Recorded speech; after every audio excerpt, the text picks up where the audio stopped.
What's up, guys? Wanted to do another video today. I'm gonna try and switch up the route a little bit. There's only so many routes you can take here, honestly.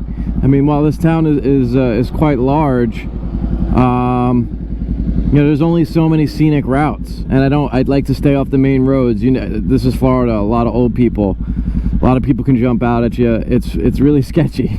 So I try and stay off the main roads as much as I can.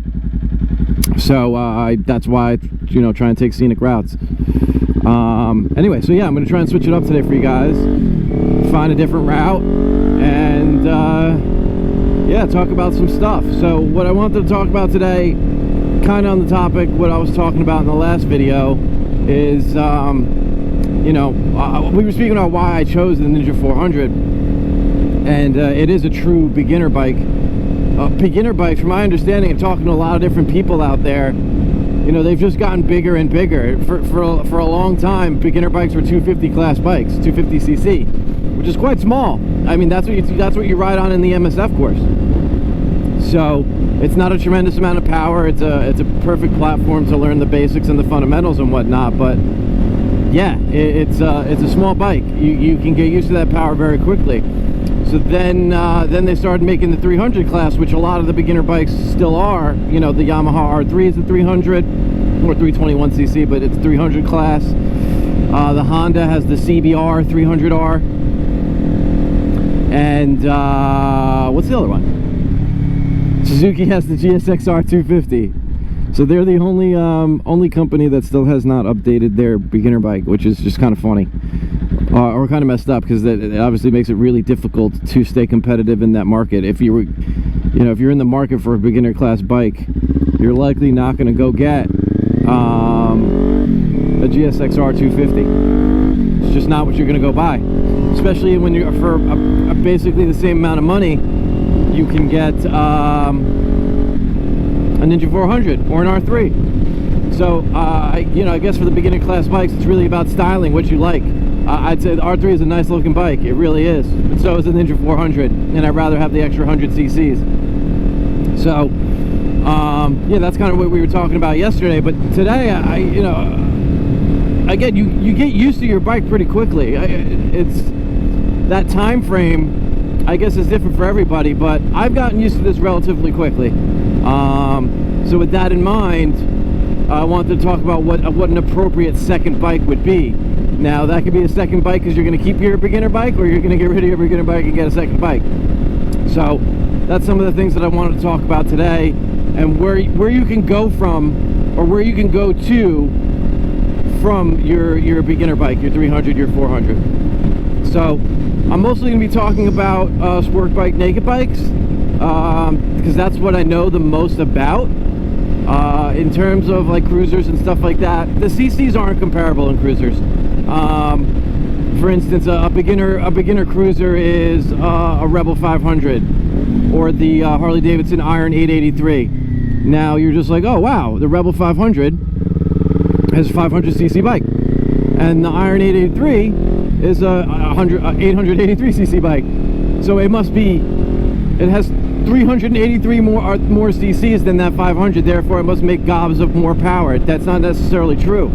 The Rebel 500 is a parallel twin, similar to this. This is a parallel twin, and the Iron 883 is a V-twin.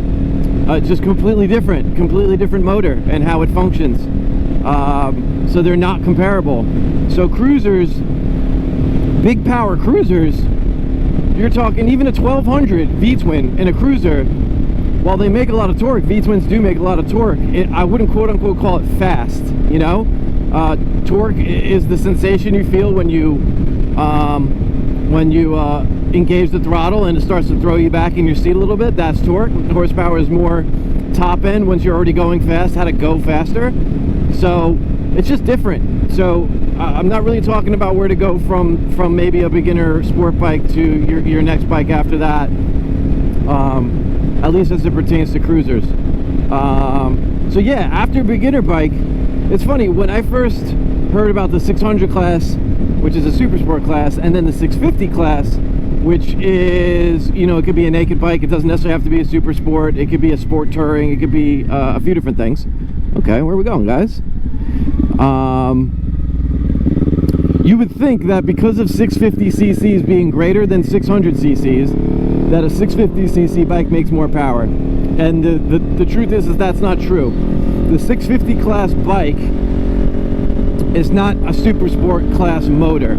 Okay, they're typically not inline fours. In the 650 class bike, you have the SV650, which is a V-twin. You have the MT-07, which was a cross-plane parallel twin. You have the Z650, which is just normal 180-degree crank parallel twin.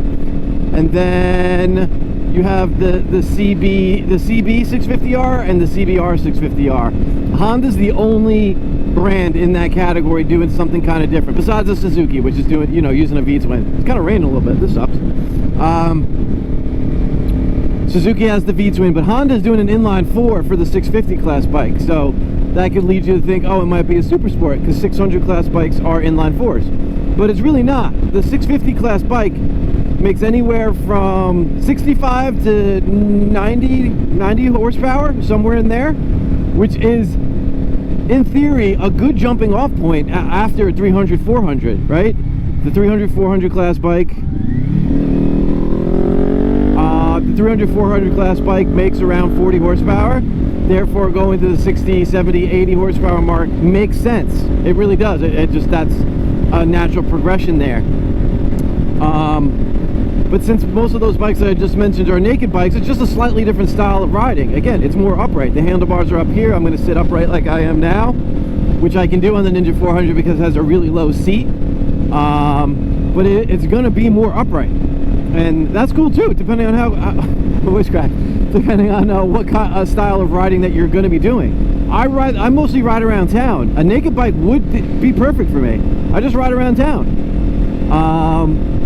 However, me personally, I like the, you know, being hunched over or tucking, which again, you could do on a naked bike, but I just like that sensation. I just like it. I like getting into the attack position. I think it's cool. And it is comfortable for me. So yeah, in terms of a 650 class sport bike, it's really only Honda's CBR 650R, which is identical or the same motor as the CB 650R, but with fairings. And I really like that bike. It has a lower seat height, so it's not super high.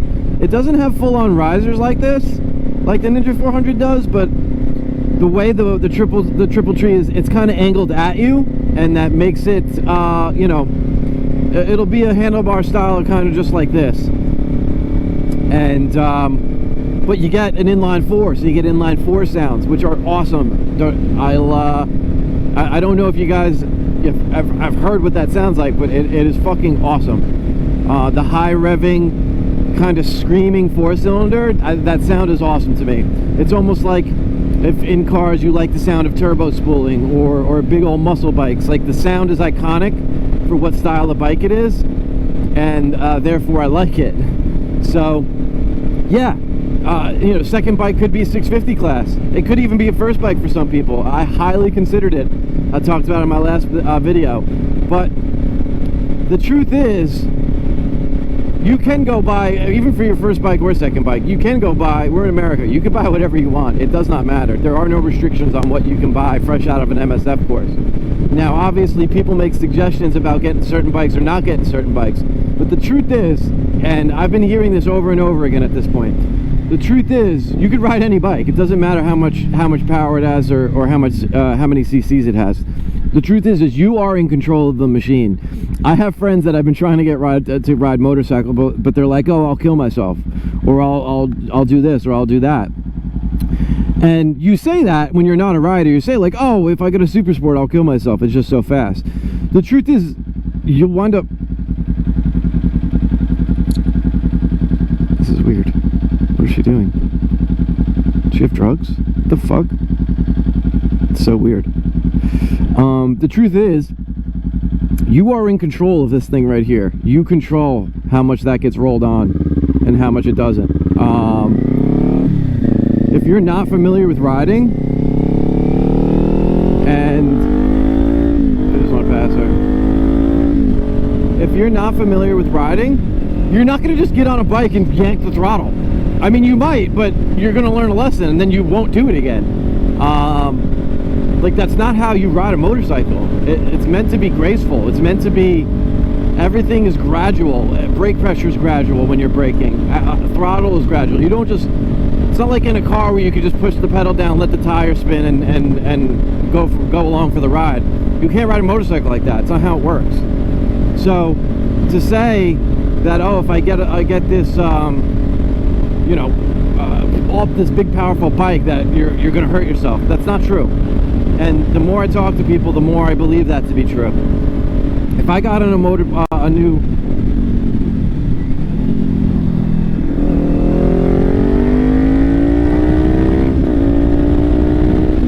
fucking asshole. If I got on a motorcycle that I've never ridden before, I wouldn't just get on it and roll the throttle. That's not what I would do. Even if I was a thrill seeker and I wanted to, like, get the adrenaline going, that's not what I would do at all. And I don't recommend doing that. So with that in mind, you can get on any bike and just ride it. Now, the reason I bring that up is going into the second bike, you can get a 650 class bike. You can get a 600 Super Sport. It's whatever you want to do next and what style of riding you want to do. There is such thing as too much power for the street, but me personally, I would prefer to have a bike that has quote-unquote too much power for the street, because then I know I can never push the limit or reach the limit of what it has to offer. At the same time, if you exceed the limit of what it well, you can't exceed the limit of what it has to offer, but if you exceed the limit of what you can do on the street, you're going to be riding extremely dangerously and recklessly, and you're going to hurt yourself, and then therefore you're not going to ride anymore. So with that in mind, I'd rather have a bike that has quote-unquote too much power for the street, so I can basically never grow out of its power. I would prefer that. I would love that, because then theoretically I'd never have to get rid of that bike. I always have more power than I'll ever need, and I love that. You know, you can't even, it's very hard to do that in a car. What's more power than you can need? It's a car. You know, you can push, it's easier to push the limits on a car because you're on four wheels. You're not worried about low siding or high siding, and you don't even necessarily need to be a good driver to push the limits of a car, to an extent. Obviously there are people out there that are really good drivers and know how to do that, but yeah, it's hard. It's pushing the limits on a motorcycle is harder than pushing the limits on a car properly and with good technique and stuff. Definitely a believer of that.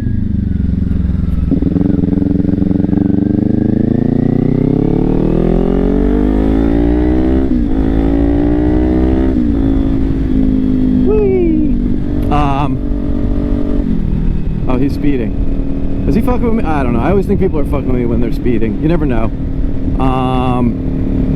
Yeah. So I'd rather be in that situation. I don't want to be. Not that I'm in a shitty situation. It's super grateful. I'm very fortunate that I have, and everything that's going on right now with COVID, and it's just weird fucking times, man. I'm very, very fortunate that I can be able to ride, afford to ride, have a bike, all of that stuff. So super, super fucking grateful for that. On the flip side of that, you know, I feel like I'm ready to you know, kick it up a notch and ride a Super Sport and feel what that's like.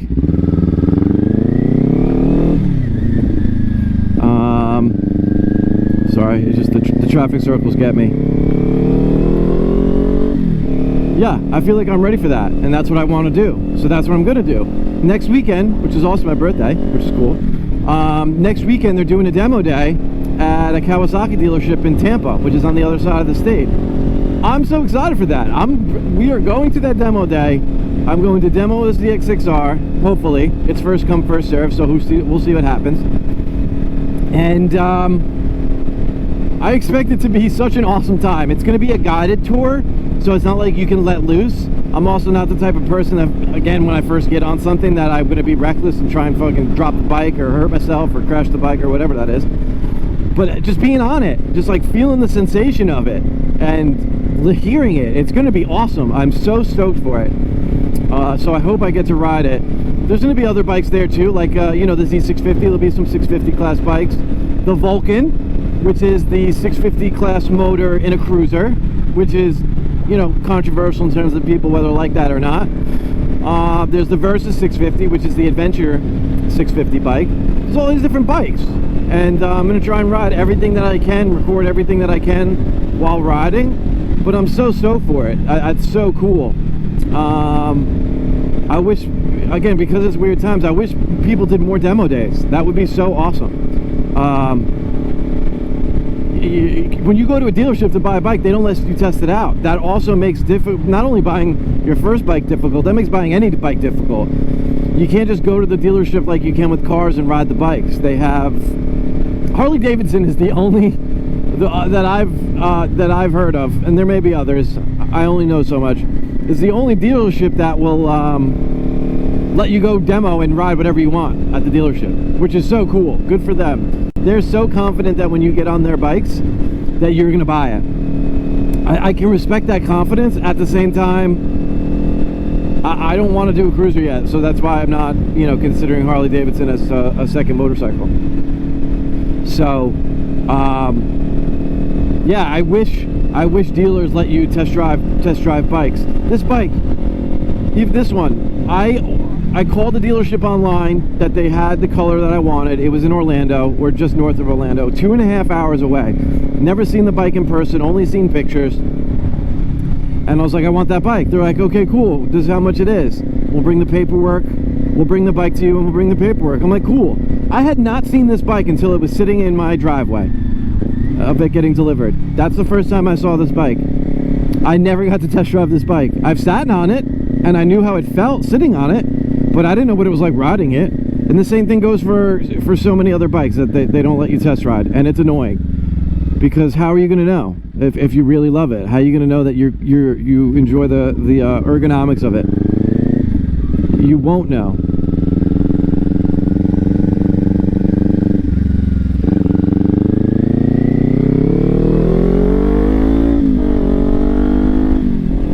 Yeah, you won't know. Sorry, traffic circles. I have to pay attention to the traffic circles.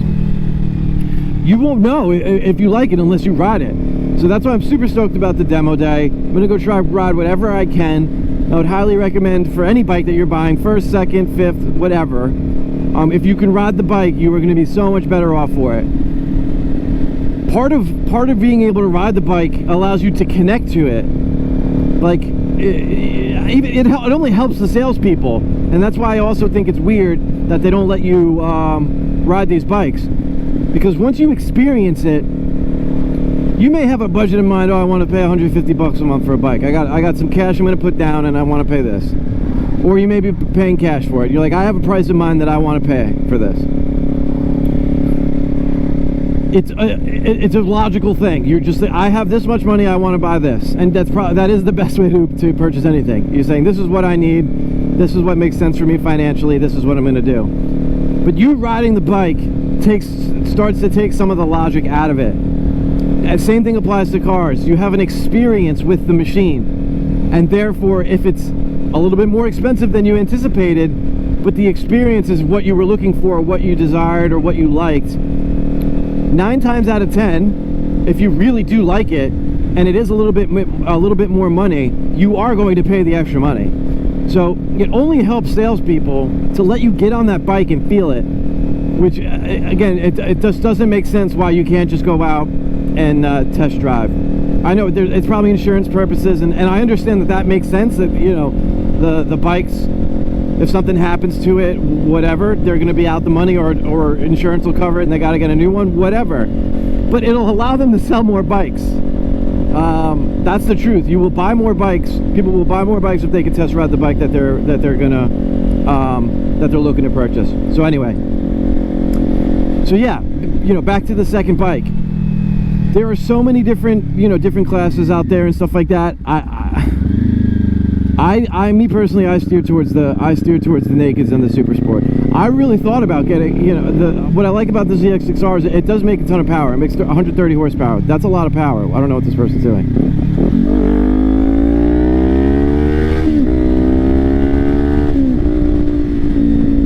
Oh, what they were doing. They were getting over for the ambulance.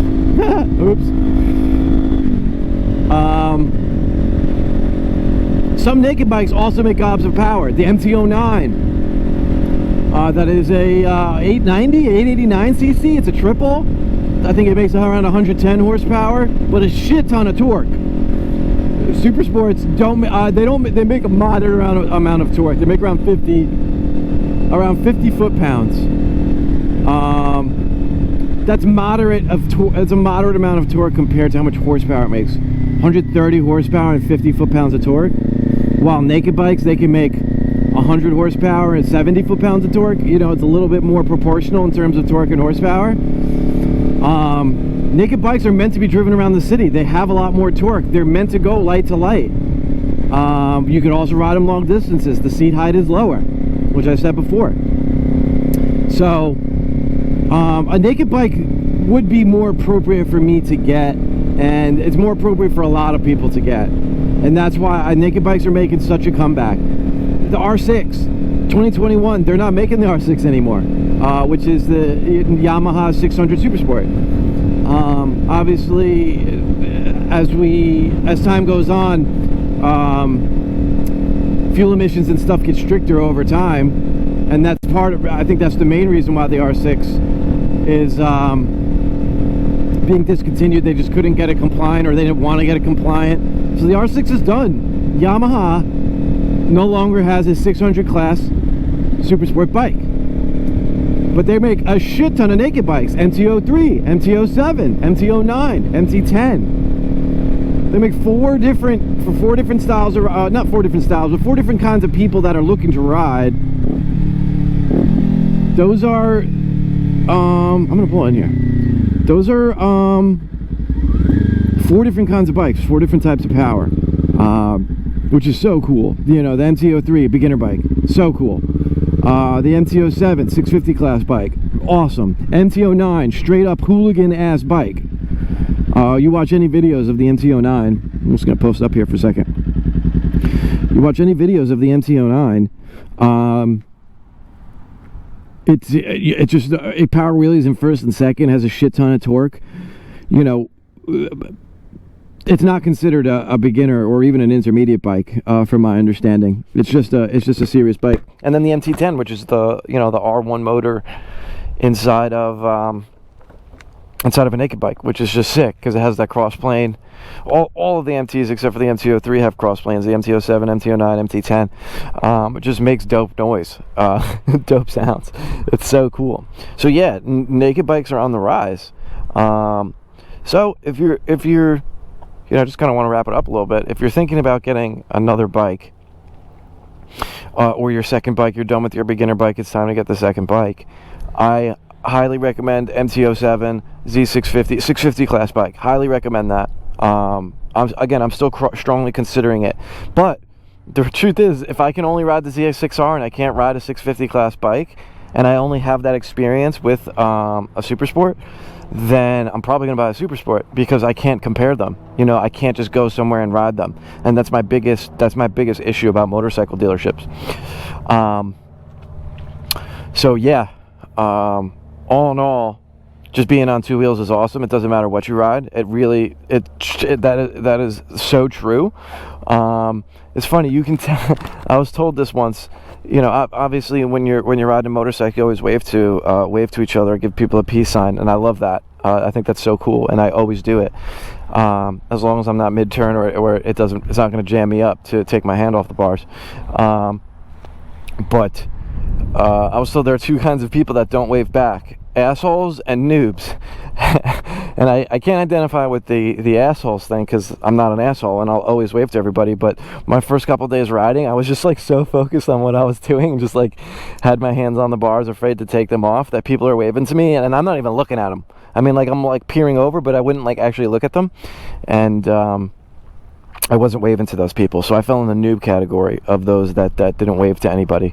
But yeah, it doesn't full on bother me. But you know, when I'm on a sport bike, most Harley people, I wouldn't even say just cruiser people, most Harley people, if I throw them a nice little peace sign, they don't give me the peace back, and that's so stupid because at the end of the day, being on two wheels is a gift. It's a wonderful thing to be able to do, and everybody who's on two wheels should be enjoying that experience. And because it's so lighthearted, it's easy to throw up a peace sign and say, what up, you know, like, hey, what's up? Because again, being on two wheels is so awesome. So that's my spiel on second bikes. I'll probably talk about cruisers in the future.